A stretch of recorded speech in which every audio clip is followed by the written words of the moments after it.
मित्रमैत्रिणींनो, हल्लीच्या काळामध्ये कोणतंही नातं खूप खूप नाजूक झालं आहे। त्या नात्यामध्ये कोणत्याही प्रकारचे प्रेम आपुलकी फक्त गरजेपुरतीच राहिली आहे असे मला वाटते। आयुष्य सुखी होण्यासाठी निदान आपली जवळची लोक तरी आपल्या आसपास असायला हवीत, आपल्या सुखदुःखात आपल्या सोबत असायला हवीत। पण असं होतं का हो? नाती घट्ट आहेत असं मला वाटत नाही। तर नातं घट्ट होण्यासाठी जपण्यासाठी कोणत्या गोष्टी आचरणात आणल्या पाहिजेत तेच या व्हिडिओमध्ये पाहणार आहोत। नात्यात एकमेकांना खुश ठेवणं ही जणू एक कलाच आहे। ती कला फक्त जमली पाहिजे। दोन भिन्न व्यक्तिमत्वांच्या काही सवयी त्रासदायक ठरू शकतात। जीवनशैली वेगवेगळी असते, विचारसरणी भिन्न असते। अशा वेळी एकाच छताखाली राहताना काय लक्षात ठेवायला हवं तर ते नातं टिकल तेच आपण या व्हिडिओमध्ये पाहूया।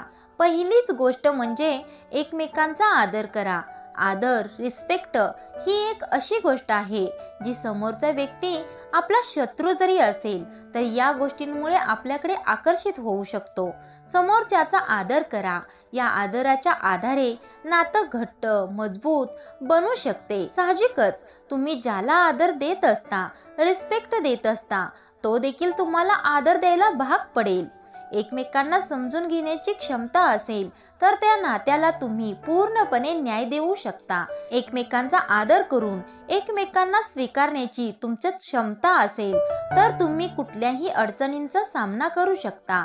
जितका समजूतदारपणा तुम्ही दाखवाल तितकं तुमचं नातं आणखी बहरेल, घट्ट होईल। एखाद्या नात्याची सुरुवात करायची असेल किंवा कुठल्याही गंभीर नात्यांसाठीच्या आधी तुम्ही दोघांमध्ये ताळमेळ आहे का याची खात्री करून घ्या आणि पुढची पावलं उचला। मित्रमैत्रिणींनो, नात्याचा एक नियमच बनवा।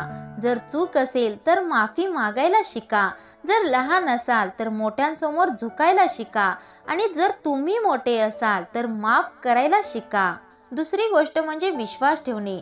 तुम्ही एकमेकांशी सगळ्या विषयांवर बोलता, इतका तुमचा विश्वास एकमेकांवर आहे का हो? नात्यात एकमेकांवर विश्वास असणं हे फक्त तुमच्यासाठीच नव्हे तर त्या नात्याच्या योग्य भविष्यासाठीही आवश्यक आहे।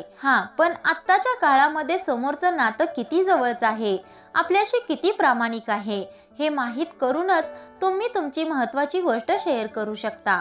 तुम्ही समोरच्या व्यक्तीचा विश्वास मिळवूनच त्याच्यावर विश्वास ठेवू शकता। जर तुम्ही एकमेकांशी सगळं शेअर करू शकत नसाल तर थांबा, विश्वास ठेवा, पण आंधळा नको। खात्री करा आणि मगच सगळ्या गोष्टी शेअर करा। पुढची गोष्ट म्हणजे भांडण झालं तर ते लवकर मिटवण्याचा प्रयत्न करा।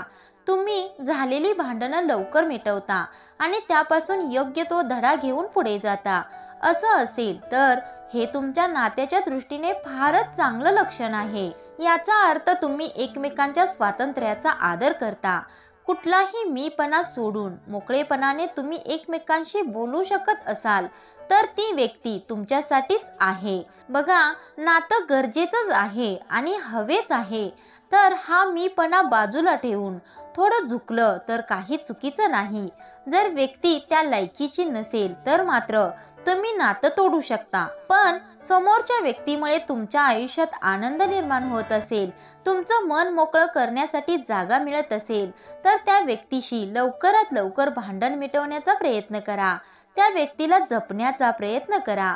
पण तुम्हीच भांडण मिटवून चालणार नाही तर समोरच्या व्यक्तीने देखील तुम्हाला समजून घेणे गरजेचे आहे। तर ते म्हणतात ना, नाण्याला दोन बाजू असतात। फक्त तुम्हीच भांडण मिटवण्याचा प्रयत्न करून चालणार नाही तर जी व्यक्ती तुम्हाला समजून घेते, तुम्ही जर त्या व्यक्तीला भांडणात माघार घेऊन सॉरी म्हणालात तर त्या स्वारीची किंमत त्या व्यक्तीला कळाली पाहिजे। जवळचं नातं तर जपलंच पाहिजे, पण ज्या नात्यामध्ये स्वार्थ आहे ते नातं फक्त आपण टिकवून टिकणार नाही।